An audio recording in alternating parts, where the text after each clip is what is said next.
ሰላም ጤና ይስጥልኝ። የኦሪት ትምህርት ተከታታዮች እንደምን አላችሁ? እንደምን ሰነበታችሁ?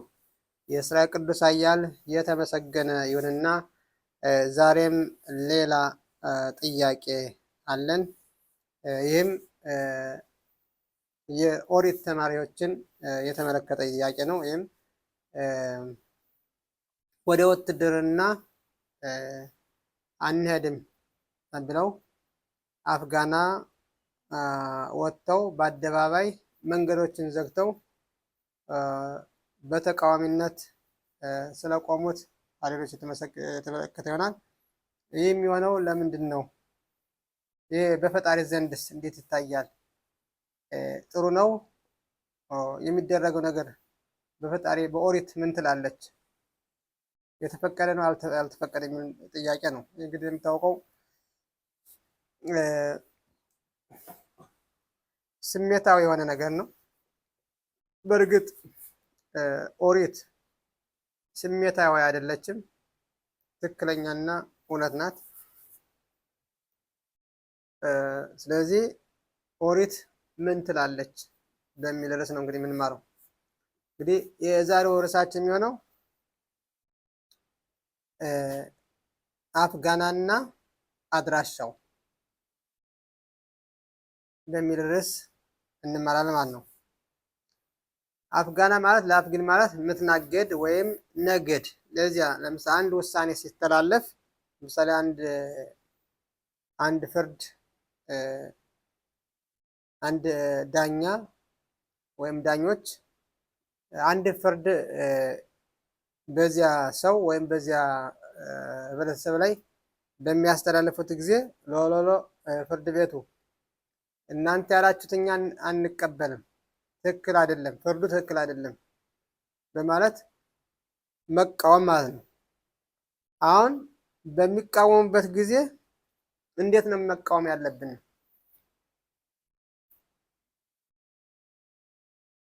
ለምሳሌ አፍጋና በሲናይ ተራራም በሙሴ ላይ ራሱ አፍጋና አድርገው ነበር የእስራኤል ልጆች ሁሉም እና ሙሴ ሰላዮቹ እስራኤል ምድር ለመውረስ ሰላይ ባደረጉ ጊዜ ተመልሰው እነዚያ ሰላዮች ምድሪቱ ጥሩ አይደለችም ብለው በተናገሩ ጊዜ እነዚያ ህዝቡ ደግሞ የእነዚያ ሰላዮችን መጥፎ ወሬ ሰምተው እነ ሙሴና አሮን ራሱን ለመግደል ህዝቡ በሙሉ ተመጠ ማለት ነው። ምክንያቱም እነ ሙሴ ናቸው የላኳቸው፣ እነ ሙሴ ናቸው ህዝቡን እስራኤል ሀገር እናድርሳለን ብለው ያወጧቸው ማለት ነው። እና ከዛሬ 2000 ዘመንም ሮማውያን በእስራኤል ልጆች ላይ የተለያዩ የኦሪት ህግና ስርዓትን የሚቃወም ፍርድ አስተላልፈው ነበር። በዚያም ጊዜም አፍጋና ለዚያ ለተፈረደባቸው ፍርድ ይግባኝ እንደማለት ነው። ያደረጋችሁት ትክክል አይደለም ብለው አፍጋና አድርገው ነበር ማለት ነው። ነገር ግን እንዴት ነው ያደረጉት ነው? ምክንያቱም ዛሬ ያሉት አፍጋናዎች ትንሽ ለየት ያሉ ስለሆኑ ማለት ነው። ኃይል የተመላባቸው ናቸው፣ ስድቦች የተመላባቸው ናቸው፣ የተለያዩ እርግማኖች የተሞላባቸው ናቸው። እንዲሁም ደግሞ ንዝኪም የተለያዩ ውድመት የንብረት ውድመትም ያለባቸው ስለሆኑ እነዚህ በኦሪት ህግና ስርዓት እንዴት ይታያል የሚለውን እናያለን ማለት ነው። በመጀመሪያ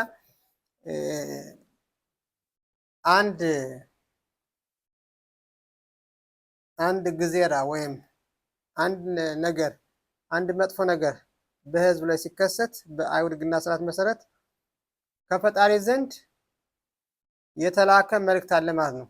ይህ ማለት ነው አንድ ሰው ቢታመም ወይም የሆነ ችግር ቢደርስ እነዚያ ችግሮች ዝም ብሎ አይደለም የሚመጡት ማለት ነው፣ ምክንያት አላቸው።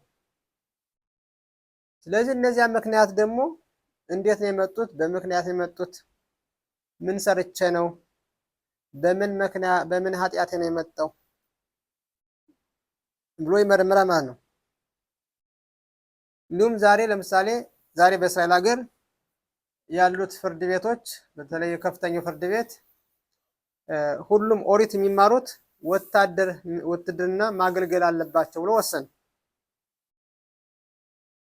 ይህንን ክስ ያቀረበው እንግዲህ ወታደሮች ማለት የወታደር ክፍሉ እነሱም ቢሆን ሀገሪቱን ማገልገል አለባቸው ብሎ ለከፍተኛው ፍርድ ቤት ያቀርባል። ከፍተኛው ፍርድ ቤት ደግሞ ሁሉም ዜጋ ማገልገል ስላለበት ውትድርና እነዚህም ኦሪት የሚማሩትም ማገልገል አለባቸው ብሎ ወሰነ ማለት ነው። ለዚህ የማይሄዱትን ደግሞ በፈቃዳቸው የማይሄዱትን ደግሞ በግዴታ በኃይል እንወስዳቸዋለን መወሰድ አለባቸው ብሎ ተወሰነ ማለት ነው። ስለዚህ በዚህ ጊዜ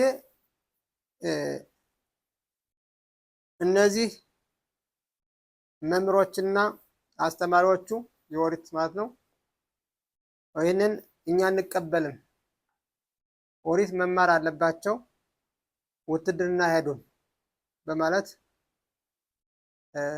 ውሳኔውን አንቀበልም ብለው በተቃውሞ ወጡ ማለት ነው። በዚህ ጊዜ ወደ ተቃውሞ በወጡት ጊዜ የት ነው ተቃውሞ መደረግ ያለበት? እንግዲህ ከዚህ ላይ በመጀመሪያ ይህ ውሳኔ ሲተላለፍ ዝም ብሎ አይደለም። መጀመሪያ የኦሪት ተማሪዎች እና የኦሪት መምህራን ለምንድን ነው ይሄ የመጣብን በምክንያት ነው ብለን መመርመር አለብን ማለት ነው። ይህ ግዜራ ወይም ይህ ውሳኔ የተላለፈበት ምክንያት ምንድን ነው? ምን ኃጢአት ሰርተን ነው በምክንያት ነው ብለን መመርመር አስፈላጊ ነው ማለት ነው። ምክንያቱም አንድ ነገር እንዲሁ ዝም ብሎ አይመጣም። ከዛሬ 2000 አካባቢ አንድ ራብ ነበር እና ወደ 200 የሚሆን የወይን ጋን ተበላሸበት፣ ሆሜጽ ሆነ። በዚህ ጊዜ አይ ምን ሰርተ ነው ጓደኞቹ እንደዚህ ሆነብኝ አለ። አይ ፈጣሪ ነው የመጣብኝ አለ። አሁን አንተ ፈጣሪን ጥፋተኛ ማድረግ ነው? ፈጣሪ ያዳላል ማለት ነው? ፈጣሪ እንዲሁ ዝም ብሎ አንዱ ሰው ዝም ብሎ ይሄ ነገር ይገባዋል የሚፈርድ ፈራጅ ነው ማለት ነው? ፈጣሪ እውነተኛ ፈራጅ አይደለም ብለህ መካድ ነው አሉት። እና ይሄ እንዴት ሊሆን ይችላል? አሁን አንተ ነገሩን መርምር።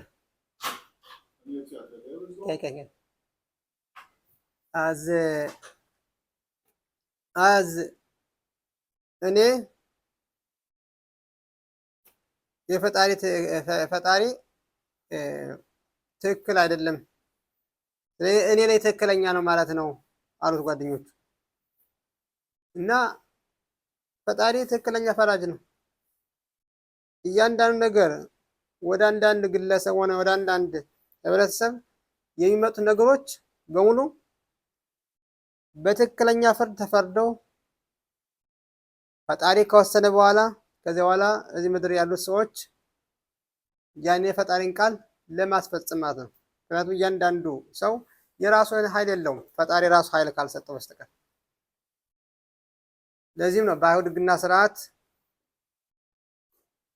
ለጠላቶቻችን ኃይል የሚሰጣቸው የኛ ኃጢአት ምክንያት ነው። ስለዚህ ከጠላቶቻችን የራሳችን ኃጢአት በማስወገድ ነው ከፈጣሪ ጋር መቅረብና ጠላቶቻችንን ወዳጅ ማድረግ የምንችለው እንጂ ጠላቶቻችን በመዋጋት አይደለም።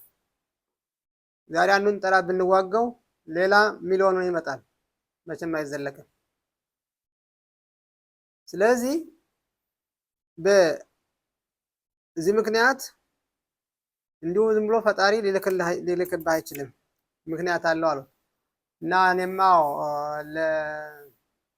ለሰራተኞቼ ደሞዝ አልከፍላቸውም፣ በቂ የሚያስፈልጋቸው አልከፍላቸውም። ለምን አሉት። ምክንያቱም እነሱ ስለሚሰርቁኝ ያው ወስደውታ ብዬ ስለምናምን አለ። ስለዚህም ነው ፈጣሪን ትክክለኛ ፈራጅ አይደለም ብለህ ለመወንጀል ነው ያሉት።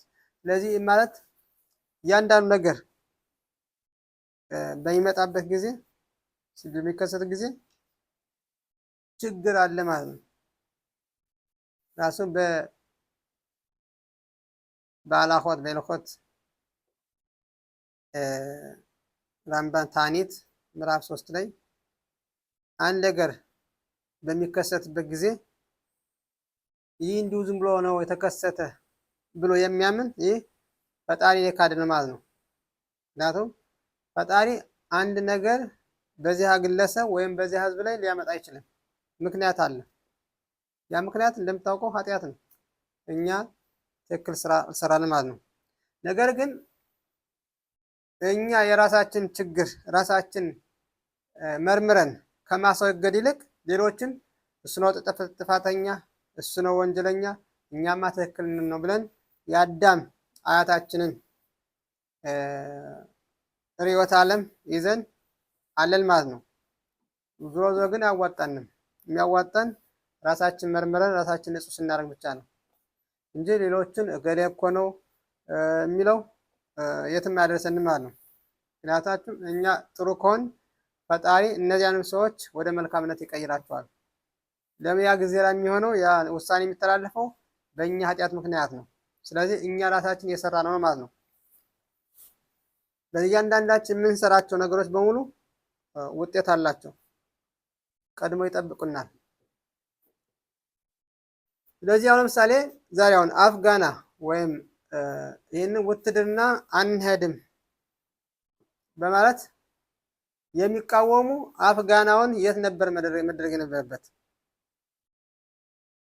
መጀመሪያ መደረግ የነበረበት ከዚያ በፊት ራሳችን መመርመር፣ በምን ምክንያት ነው የመጣ ብለን መመርመር። ከዚያ በኋላ ውሳኔ ወደ አስተላልፈው ወደ ከፍተኛው ፍርድ ቤት፣ የከፍተኛው ፍርድ ቤት ወይም ፍርድ ቤቶችን በሙሉ መቃወም ማለት ነው። ምክንያቱም እነሱ ናቸው ውሳኔ ያስተላልፉት። እነሱ ካልሆነ ደግሞ ፖሊስ ከሆነ ደግሞ የፖሊስን መስሪያ ቤቶች በሙሉ ከነሱ ላይ አፍጋና ማለት መቃወም እነሱ። ያምሎ ግን ኃይል አይደለም። ኃይል በፈጣሪ ዘንድ የተከለከለ ነው። አንደኛ መሳሪያ አባት የሚለው ነገር አለ። ሁሉ ጊዜ መሳሪያ የያዘን ሰው እመታለሁ ብሎ መገላገል እባክህ በሞት ግደለኝ ብሎ መጋበዝ ማለት ነው ይላል። እነዚህ ሰዎች የታጠቁ ዱላ ያላቸው ሁሉ ነገር ያላቸው ናቸው። ስለዚህ ከነዚህ ጋር ባዶ እጁን የሆነ ሰው እነሱን ጋር እመታለሁ ወይም በዱላ እቀይረዋለሁ ብሎ መነሳት ይህ ትልቅ ሞኝነት ነው። በመጀመሪያ እንደዚህ አይነት አፍጋናዎች መሳተፍ ራሱ ክልክል ነው። ምክንያቱም ሳካና ነፋሾት ነው። የተናደሰው ሰው ቢመት ቢገለው አልክሉም።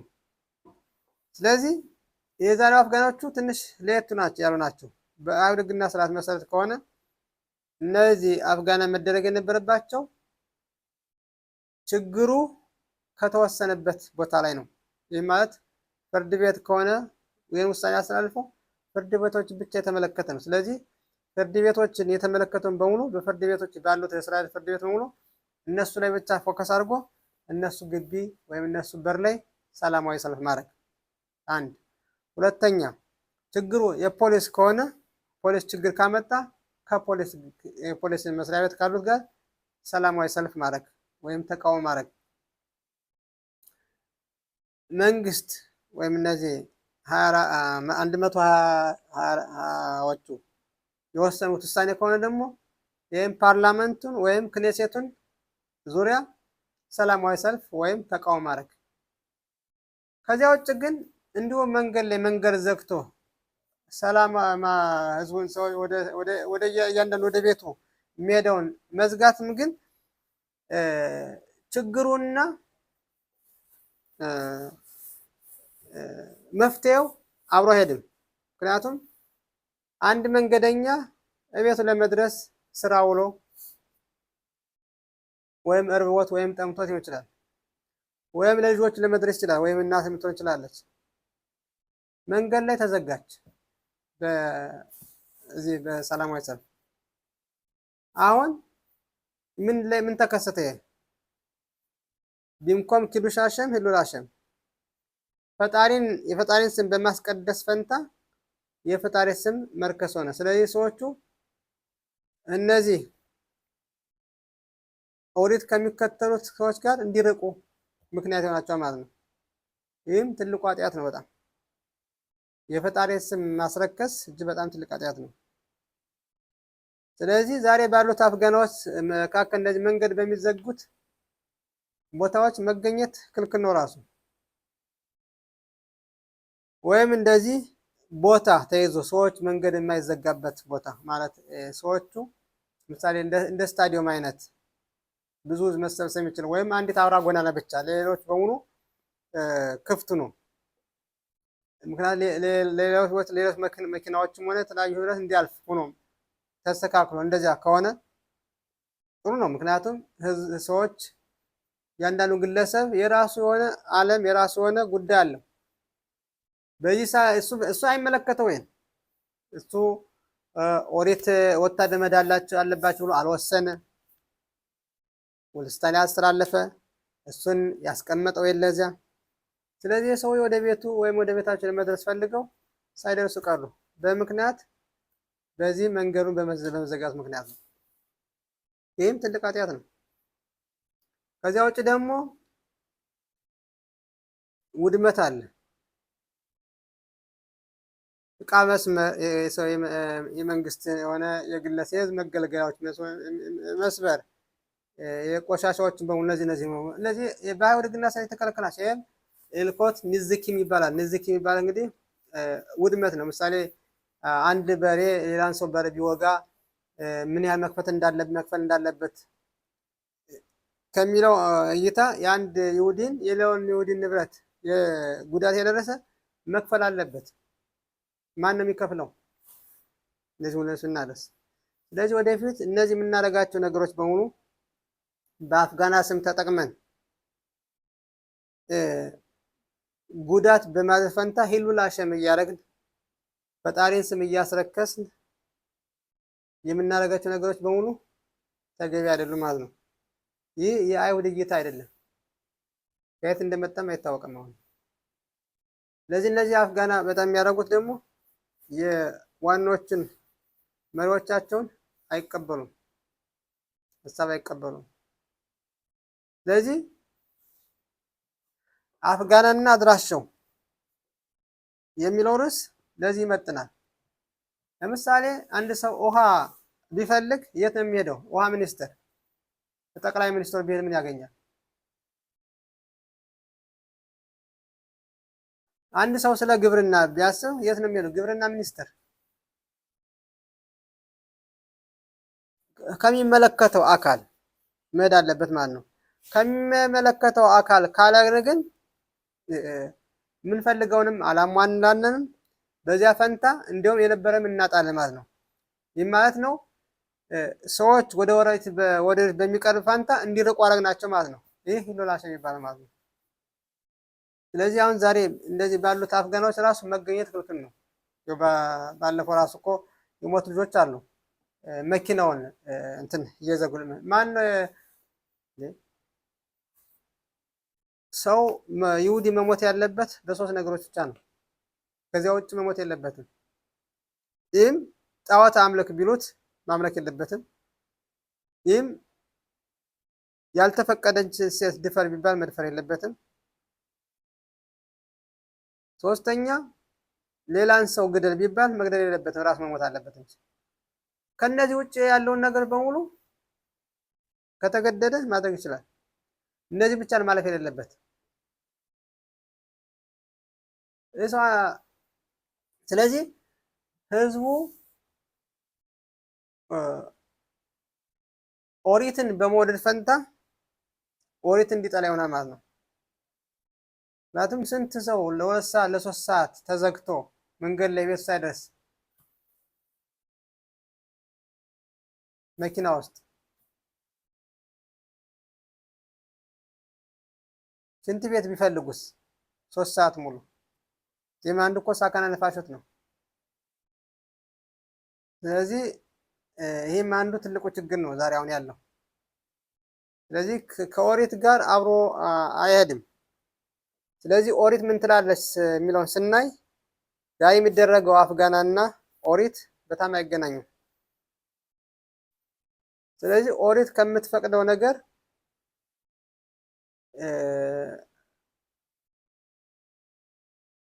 የማትፈቅደውን ነገር እያደረግን ልክ እኛ የፈጣሪ ታማኞች ነን መቅረቡ አብሮ አይሄድም። ስለዚህ እያንዳንዱ ይሁዲ እንደዚህ አይነት አፍጋና ባሉበት መሳተፍ የለበትም። ምክንያቱም በዚያ ውስጥ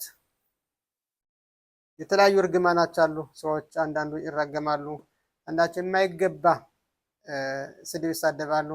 በተለይ ደግሞ ይሁዲ የይሁድን ማዕረግ ለብሶ የይሁድን ገጸ ባህሪ ተላብሶ እርግማኖችን መራገም፣ ስድቦችን መሳደብ፣ የማይገቡ ቃላትን መናገር ይህ ቅዱስ ሐሸም ሳይሆን ሂሉል ሐሸም ነው።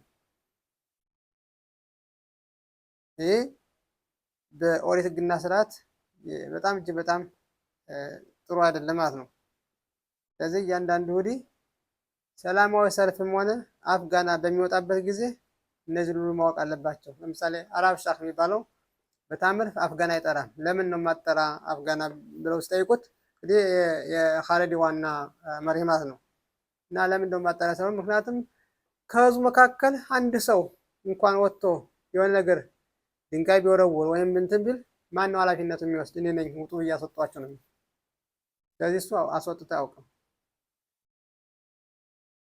ስለዚህ እነዚህን ሁሉ አንድ ሰው አፍጋና ስናስወጣ የሚያስወጡ ሰዎች ደግሞ ኃላፊነት መውሰድ አለባቸው። ምክንያቱም ሁሉም ህዝብ ተመሳሳይ አሰባስብም። ስለዚህ አፍጋና በሚወጡት ጊዜ ድንጋይ ቢወረውሩ ወይም የሚያስፈልጉት ነገር በሚያደርጉት ማንም የሚከፍለው እነዚህ ሰላማዊ ሰልፍ ያስወጡት ናቸው ማለት። ይህን ሁሉ ኃላፊነት መውሰድ አስፈላጊ ነው ማለት ነው። ዝም ብሎ ድንጋይ ወርሮ መመለስ አይደለም። ማንም ይከፍል ነው የኮዳመጅ ነው። ስለዚህ ይህን የሚያደርግ እያንዳንዱ በራሱ ህይወት ላይ ይመጣበታል ማለት ነው። ራሱ ይከፍላታል። ምክንያቱም የይሁዲ ንብረትን የሀብታምም ሆነ የድሃን ንብረት ማጥፋት ወይም ማውደም ፈጽሞ የተከለከለ ማለት ነው። ይህ ሶስቱ መጽሐፍት የሚያተኩረው ለምሳሌ ግማራ ንዝክ የሚባለው ባባ ካማ፣ ባባ ማጽያ፣ ባባ ባትራ የሚባሉት ሶስቱ ትልቅ መጽሐፍት የሚያተኩሩት በዚህ ጉዳይ ሰው ለሰው ነው።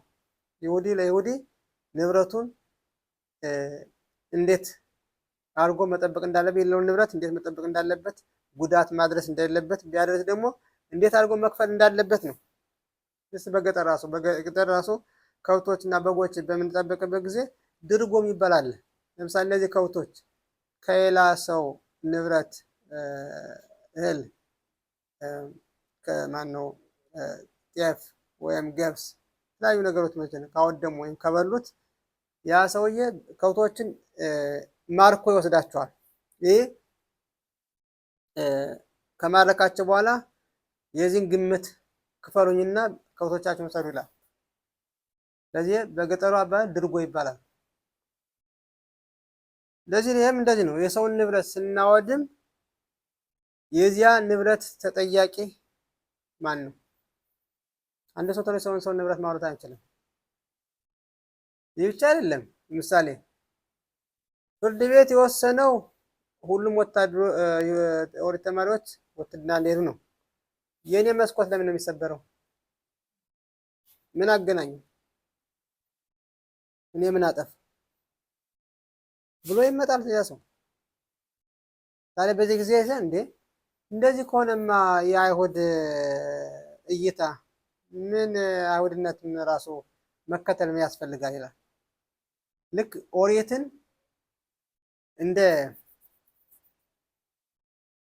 እስልምና ወደ ተለያዩ በኃይል ይሁዳ ሃይማኖት እንደሱ አይደለም።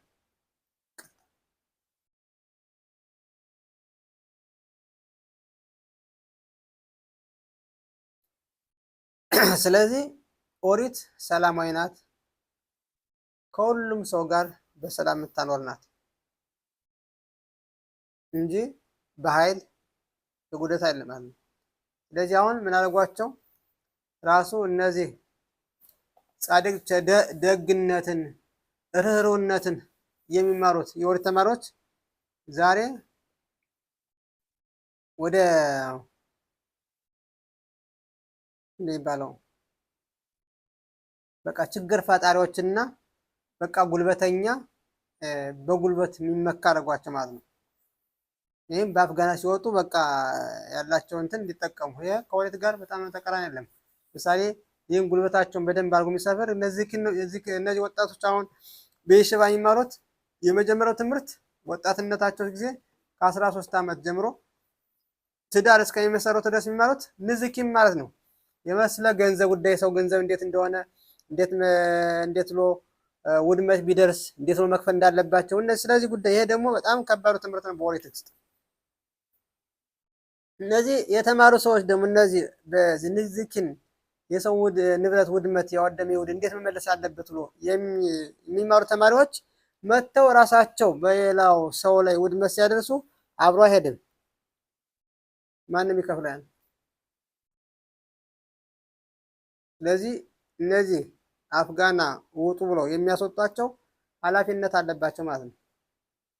ኃላፊነት የማይወስድ ከሆነ ውጡ ብሎ ካስወጧቸው በኋላ እነዚያ የሚወድሙት ንብረቶች በሙሉ እነዚህ ያስወጧቸው ረባኒም ተጠያቂዎች ናቸው ማለት ነው።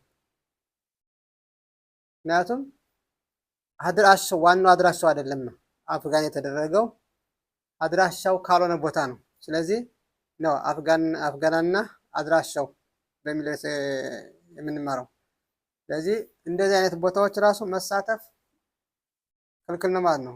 ለክቦዳ ቶራ ብለው ሊሉ ይችላሉ። አባል ግን ይሄ ቶራ አይደለም። ቶራ የሰው ንብረት እንድናወድም አላዘዘንም። የሰው ንብረት እንዲወድም እንድንሰበሰብ ፈጣሪ አላዘዘንም። ኦሪት አትልም። ከኦሪት ተቃራኒ በሆኑ ከሚሄዱት ራባነት እኛ ጎን አንሆንም ማለት ነው። ኦሪት ሁሉም ይሁዲ የኦሪት ተገዥ መሆን አለበት ማለት ነው። ሌላ ሁለት ኦሪት የለም። ኦሪት አንድ ነው። ስለዚህ ብዙ ማለት ይቻላል፣ ግን ያው በመጠኑ እያንዳንዱን ነገር ስናደርግ ለምን ነው የሚደረገው? ይሄ ኦሪት ትፈቅዳለች ወይስ አትፈቅድም የሚለው መለያ አለበት። ዝም ብለን ህዝቡ ሲነግዱ መጓዝ የለብንም። ቆም ብለን ኦኬ መጣው እዚህ አፍጋና ወይም ተቃውሞ መጣው ኦኬ ተቃውሞ ያለው አዎ ሁሉም ኦሪት መማር አለባቸው። አባል ግን ይሄንን ተቃውሞን የማሰመው የት ቦታ ነው? እንዲሁ መንገድ ላይ መንገዱን ሰዎች ወደ ቤት የሚሄዱትን ባቡሩን ዘግቼ ነው ወይስ ምንድን የሚባለው ጠቅላላ የአውቶቡስን መንገድ እንዳልፍ ዘግቼ ነው? መሀል ላይ ነው። ማንን የምቃወው? ህዝቡን ነው ወይስ ፍርድ ቤቱን? ስለዚህ አድራሻው እና አፍጋናው ስለማይገናኝ ከእንደዚህ አይነት ቦታም መዋል ራሱ ክልክል ነው ማለት ነው። ምክንያቱም ለዚህ ለሚደርስ ጉዳት እዚህ ያለው በሙሉ ተጠቂ ደጋፊ ነዋ። ስለዚህ ቀላል ነገር አይደለም። ስለዚህ ከዚህ ሁሉ የፈጣሪ ስም ከሚረክስበት ሳይሆን የፈጣሪ ስም ከሚቀደስበት ቦታ ያውለን በማለት የዛሬውን የኦሪት ትምህርት በዚህ ላይ እናበቃለን። በሚቀጥለው በተለያዩ የኦሪት ትምህርቶች ላይ እስከምንገናኝ ለጊዜው በደህና ቆዩ። ባሩክ አዶናይ ለዓለም አሜን በአሜን።